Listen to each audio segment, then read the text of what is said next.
ছোটবেলা থেকে এই পর্যন্ত একতলাফ কারে কয় আমি এটা বুঝিয়ে নেই সাবজেক্ট। আমার সরমনাইর ভাইদেরকে আমার ভালো লাগে, হেফাজতের ভাইদেরকে ভালো লাগে, সব ভাইদেরকে ভালো লাগে। শুধু শিরক বেদাত যেটি আছে না রাজমিস্ত্রি গ্রুপ, শুধু ওই শিরক বেদাত যারা মাজার বানাইয়া কোটি কোটি উম্মতকে জাহান্নামের দিকে নিয়ে যায়, শুধু তাদের সাথে আমাদের একমত নাই। আর পৃথিবীর সকল উলামায়ে কেরামের সাথে আমরা একমত, তারা নেককার, তারা জান্নাতের যাত্রী। কথা ঠিক কিনা? একতলাফ করবেন না, মিলেমিশে থাকেন। কেউ কইতেছেন আপনারা মাদানী জিন্দিগিতে আছেন, আমি হাসি। আমনে সুলাইমান আলাইহিস সালামের ফলা তো বেশি দামি ফলা ন, ফিলিস্তিনের এই ফলা গুণ 2 লাখ নবী রাসূলের ফলা। কয় লাখ? রফিকুল্লাহর দেহে আনামিয়ার রক্ত, ফিলিস্তিনের শিশুদের দেহে সাইয়েদনা দাউদ আলাইহিস সালামের রক্ত, সুলাইমান আলাইহিস সালামের রক্ত, ঈসা রুহুল্লাহর রক্ত, মুসা কালিমুল্লাহর রক্ত। যে মুসার শানে আল্লাহ বলছে ওয়াস্তারাতু গালি নাফসি, মুসা তোমারে আমি আমার আই লাভ ইউর জন্য বানাইছি। সুবহানাল্লাহ বলেন। সেই ফিলিস্তিনকে 90 বছর মারতেছে, আপনারা মনে করেন 16 বছর পর চট করে দিয়ে বলছে কথাটা। সে এমনি বলেন, আল্লাহর পক্ষ থেকে বলছে। বাচ্চা, সুন্দর ফুটফুটে বাচ্চা প্রসব হওয়ার পর সবাই খুশি, মিষ্টি বিতরণ করে। ফুল না পড়া পর্যন্ত কেউ অপেক্ষা করে না মিষ্টি খার। আর ফুল না পড়লে শেষ, বিপ্লবের পর প্রতি বিপ্লব হয়। আভ্যন্তরীণ অনেকগুলো কথা আছে, বলার স্কোপ নাই, কারণ মিডিয়ার সামনে সবগুলো জ্ঞান দেওয়া যায় না। সবচেয়ে আল্লাহ রসুলের সহজ সাহাবী আবু হুরায়রা রাদিয়াল্লাহু তাআলা আনহু, তিনি বলেন আল্লাহ রসুল আমারে 2 বস্তা এলেম দিছে। কয় বস্তা? কয় 1 বস্তা আমি প্রচার করছি। একবারে হুজুরের ক্লাসে সবচেয়ে সোজা, সোজা যে সোজা, কেলা গাছে বগুলিও সেইটাও জানে না। ওনারে 2 বস্তা এলেম দিছে। কয় 1 বস্তা এলেম আমি তোমাদেরকে প্রচার করছি, আরেক বস্তা এলেম যেটা মামুন ভাই শিখেছে, ফাস্তাজাবনা লাহু ওয়া নাজাইনাহু মিনাল গাম্মে ওয়া কাযালিকা। থামবো কোথায় আমরা? থামার সময়টা কই? আমাদের দূরে জান্নাত দেখা যাচ্ছে, সেখানের জন্য আমরা আমাদের জাতিকে জান্নাতে নেওয়ার জন্য অবিরাম অবিরাম একামতে দ্বীনের কাজ করতে হবে আমাদের। কথা ঠিক কিনা? থামার সুযোগটা কোথায়?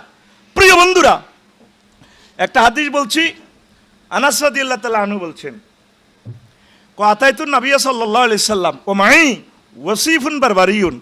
আমি আল্লাহ রাসূলের দরবারে একদিন মাহফিলে আসলাম টাউন হলে। তা আমার সাথে একটা আনসিভিলাইজড একটা ছোট্ট সোনামণি ছিল, যুবক এরকম আর কি। ফাকালা রাসূলুল্লাহ সাল্লাল্লাহু আলাইহি ওয়াসাল্লাম ইন্না কওমা হাজি ইন্না কওমা হাজা আতাহুম নাবিয়্যুন ক্বাবলি। এই ফোলা তো সেই দলের ফোলা, ওই সেই বিল্ডিংয়ের, বুঝছেন নি? এই ফোলা তো সেই বিল্ডিংয়ের ফোলা। কয় তাগো কাছে আমার আগে নবী আইছিল, ফাজাবাহুহু, তারা নবীটারে জবাই করিয়ে এলেছে। ওয়া কাতালুহু ওয়া তাবাকুহু, তারার নবীরে রাঁধিয়ে এলেছে। কি করছে? ডাইরেক্ট নবীরে জবাই করে গোস্ত টোস্ত রাঁধি, ফাকালু লাহমাহু, তার গোস্ত খেয়ে ফেলছে। জোল রয়েছে না? জোল আছে না? ফয়জি ভাই আমার একটু জল দিছে ওদের গোস্তের। ওয়াশারিবু মারাকাহু, তারা তার গোস্তের ঝোল সহ খেয়ে ফেলছে। আগের নবী রাসূলগুলারে যে নির্যাতনটা করছে, সেই নির্যাতনের তুলনায় তো আমরা জান্নাতের মতো আছি। তাহলে আমরা যদি আমাদের উম্মতগুলোকে জান্নাতের দিকে না যাই, যদি তাদেরকে সঠিক তাওহীদ এবং রিসালাতের যদি আমরা জিনিসগুলো মেসেজগুলো না পৌঁছাই, মুনিবের দরবারে আমরা কি দিব? আমরা তো যেটা মামুন ভাই বলছে, আমরা তো মনে করি আমরা মুসলমানের ইমাম, তাওহীদের ইমাম। আসলে আমরা সকলের ইমাম। সেই টেকনিকটা সামনে রেখেই এই প্রত্যেক নবী রাসূল খাদ্য উৎপাদন করছে, আর আমরা তো জুমার পরে খাইতে আছি, খাদ্য উৎপাদনের ব্যবস্থা করি না। প্রায় অনেক হাদিসে আগে কিন্তু রিজিকের কথা আছে। কোরআনে কারিমের সূরা বাকারার দিকে তাকায় দেখেন, রব্বুল আলামিন এখানেও রিজিকের কথা আছে। তারপরে ওয়ানফিকু মিম্মা রাযাকনাহুম ইউনফিকুন, তারা ওই মুমিন হচ্ছে তারা যারা রিজিক ব্যয় করে। তো ব্যয় করতে হলে কি করতে হইব? আয় করতে হইবে। এই আয়কে সামনে রেখে বাংলাদেশ ইসলামী ব্যাংক এই মেসেজটা দেওয়ার জন্য, ভুল ত্রুটি থাকবে, কাজ করতে গেলে ভুল হবে।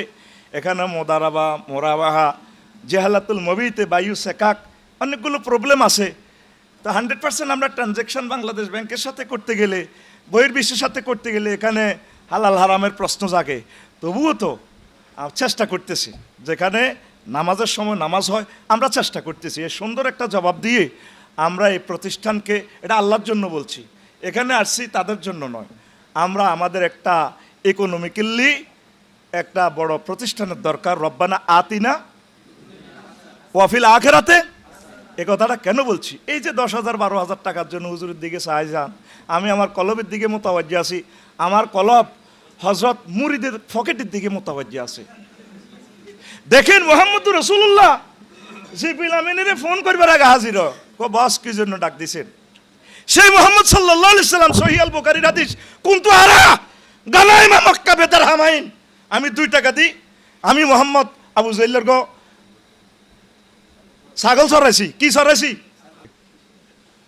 কথা কন, এটা तमाम পৃথিবীর জন্য একটা মেসেজ, উৎপাদন এবং উৎপাদন। কারণ এই দেশটা ধ্বংস করার জন্য সুপার নোট দিয়ে তো আমাদের 60,000 কোটি টাকা শেষ করেছে।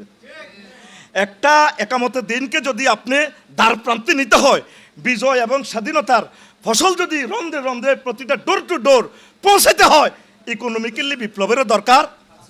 কারণ রব্বানা আতিনা ফিদ দুনিয়ার সাথে ফিল আখেরা, এটা আত্ম মাতুব হেলাই। কথা বোঝেন? কথা কি কষ্ট হচ্ছে? মুসা আলাইহিস সালাম পর্যন্ত ছাগল চড়াইছে, শুধু বিয়াল্লাই ক বছর? 10 বছর। কয় বছর?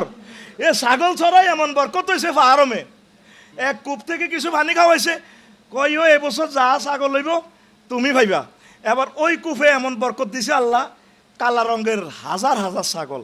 আল্লাহ তো জানে এন দিক কেন্দ্র দখল করণ লাগবো, মাল লাগবো, অস্ত্র লাগবো। 10 বছর ছাগল ছড়ায় মাইয়া তো দুগা বিয়ে করলো, তারপরে এমন ছাগল হয়েছে ও কারণ ওই ফেরাউন্না ফাঁড়ারে তো সাইজ করতে হইব।